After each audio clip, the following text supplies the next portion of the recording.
So hello guys, today's our topic is enuresis. So enuresis को हम bed wetting भी बोलते हैं। इसमें क्या होता है कि इनवॉलंटरी मिक्चुरेशन इन चिल्ड्रंस।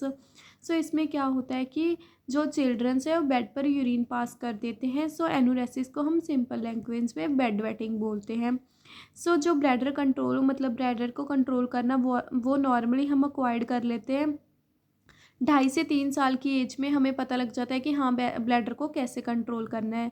सो अगर हम ये ब्लैडर को कंट्रोल करना अक्वायर्ड नहीं कर पाए 4 to 5 year beyond the 4 to 5 years of age, so it's abnormal. So अगर बेड वेटिंग रिपीटेडली होती है तो हम इसको बोलते हैं एनुरेसिस। सो एनुरेसिस में क्या होता है कि जो चिल्ड्रंस है वो यूरिन पास करते हैं ऑन दी बेड। सो जो ब्लैडर को कंट्रोल करने की हमारी जो एबिलिटी है वो हम 2.5 से 3 साल की एज में अक्वायर्ड कर लेते हैं। अगर 4 to 5 ईयर्स की एज में हम ये एबिलिटी अक्वायर्ड नहीं कर पाते तो it's abnormal. So bed wetting अगर रिपीटेडली होती है हम इसको बोलते हैं enuresis. So types of enuresis, so primary enuresis और सेकेंडरी एनुरेसिस। सो प्राइमरी एनुरेसिस में क्या है कि चिल्ड्रंस हैं उनको सक्सेसफुली ट्रेनिंग नहीं दी जाती है कि वो ब्लैडर को कैसे कंट्रोल करना है उनको यूरिनेशन में। सो इसमें क्या होता है कि देयर में be delay in maturation of sphincter control. So primary enuresis में क्या होता है कि चिल्ड्रंस को प्रॉपर्ली ट्रेन नहीं किया जाता कि how we control the bladder. So secondary enuresis में क्या होता है कि इसमें कि चिल्ड्रंस को ट्रेन तो किया गया but due to some stress के कारण क्या होता है कि चिल्ड्रंस बेड वेटिंग करते हैं। सो इसमें क्या होता है कि पेरेंट्स और चाइल्ड में कुछ माल एडजस्टमेंट्स, या फिर पेरेंट्स बहुत ज़्यादा स्ट्रिक्ट हैं, या फिर कुछ स्ट्रेस के या किसी की डेथ हो गई है। सो सेकेंडरी एनुरेसिस में क्या होता है कि ट्रेनिंग प्रॉपरली दी गई है but due to some stress के कारण क्या होता है कि चिल्ड्रंस बेड वेटिंग करते हैं। So classification on the basis of time of bed waiting.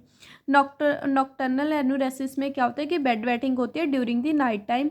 डायurnal enuresis में क्या होता है कि बेड वेटिंग होती है ड्यूरिंग द डे टाइम।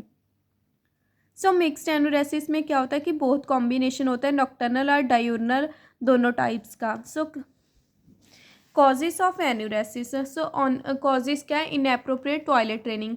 सो कि किस एज में हम टॉयलेट ट्रेनिंग चिल्ड्रन की स्टार्ट कर रहे हैं वो बहुत ही इम्पैक्ट पाती है इस डिसीज़ कंडीशन को। अगर हम टॉयलेट ट्रेनिंग बहुत ही अर्ली एज में स्टार्ट कर लेते हैं सो इसमें क्या होता है, इससे क्या होता है कि चिल्ड्रंस के ऊपर स्ट्रेस बनता है और चिल्ड्रंस वेट वेटिंग स्टार्ट कर देते हैं। न्यूरोलॉजिकल डेवलपमेंट डिले, सो इसमें क्या होता है कि नर्वस सिस्टम प्रॉपरली डेवलप नहीं हुआ जिसकी वजह से कि पर्सन को चाइल्ड को फील नहीं होता कि ब्लैडर फुल हो गया और उसको एम्प्टी करना है और बेड वेटिंग की कंडीशन अराइज हो जाती है। जेनेटिक्स में क्या है कि अगर किसी को जिनके पेरेंट्स को बेड वेटिंग की डिसीज़ कंडीशन नहीं है सो उनको 50% चांसेस होते हैं कि वो बेड वेटिंग करें उनके चिल्ड्रंस। सो अगर किसी एक या दोनों पेरेंट्स में बेड वेटर्स हैं तो वो उनके रेट मतलब हाई हो सकते हैं कि उनमें चांसेस हो सकते हैं बेड वेटिंग के।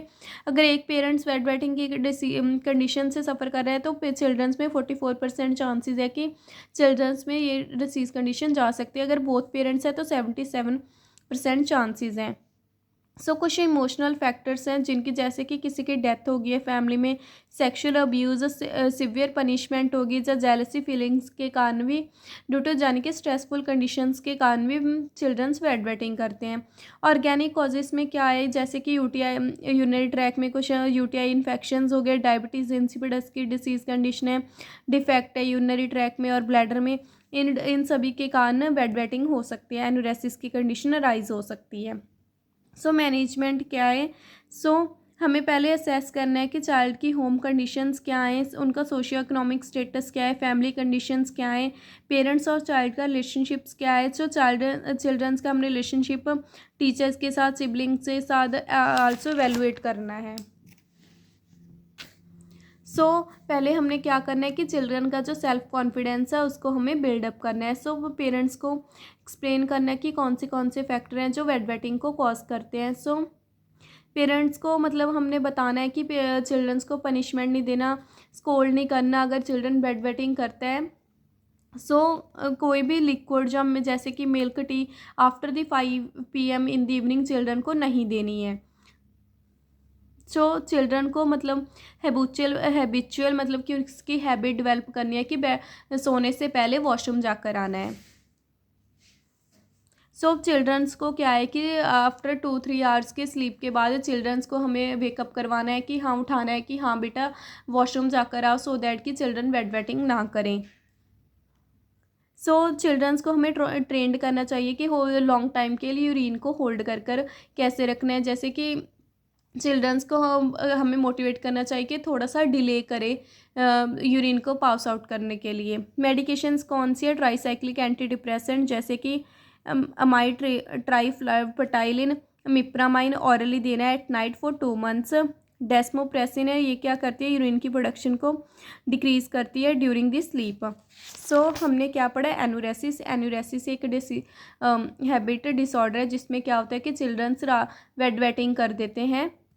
सो टाइप्स ऑफ एनुरेसिस में क्या है? प्राइमरी एनुरेसिस में क्या है कि चिल्ड्रंस को प्रॉपर्ली ट्रेन नहीं किया जाता है कि how to control the urination. So secondary में क्या है कि चिल्ड्रंस को प्रॉपर्ली ट्रेन तो किया गया है, लेकिन कुछ स्ट्रेस के कारण वो एनुरेसिस की कंडीशन डेवलप हो गया है। So classification on the basis of time of wet wetting, nocturnal यानी कि ड्यूरिंग द नाइट, डायurnal यानी कि during the day time, mix में क्या है? बोथ।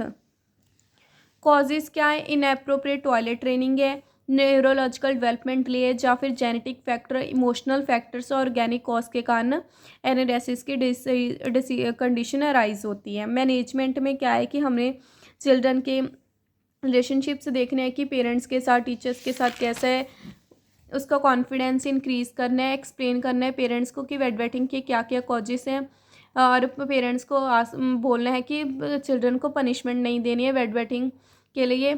चिल्ड्रंस को हमें कोई भी टी या मिल्क नहीं आफ्टर 5 PM नहीं देना है। चिल्ड्रंस को हैबिट डेवलप करनी है कि before going to bed washroom pass करना है। चिल्ड्रंस को हमें 2-3 आवर्स के बाद स्लीप से उठाना है और कहना है कि वॉशरूम जाकर आए। मेडिकेशंस देनी है जैसे कि ट्राईसाइक्लिक एंटी डिप्रेसेंट्स और desmopressin. So it's all about enuresis. I hope you all like my video, then please subscribe.